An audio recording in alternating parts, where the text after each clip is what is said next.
انسان کائنات کی سرحدوں کو پار نہیں کر سکتا، کیونکہ اگر پار کرنے کی کوشش کرے گا تو اس پر آگ اور پگھلا ہوا تانبا ان پر برسے گا۔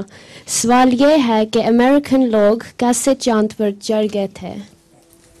چاند جو ہے یہ نزدیک ہے بالکل، یہ تو زمین کی سرحد پر ہے، مگر اللہ تعالیٰ نے جو قرآن کریم میں فرمایا ہے اقطار السماوات والارض، اس میں ساری کائنات کی جو ہے نا حجم، اس کو پار نہیں کر سکتا، اور وہ اربوں سال کا فاصلہ ہے نوری سالوں کا، روشنی کے اربوں سال لگیں تب جا کے انسان وہاں پہنچ سکتا ہے، تو اس کا سوال ہی نہیں پیدا ہوتا۔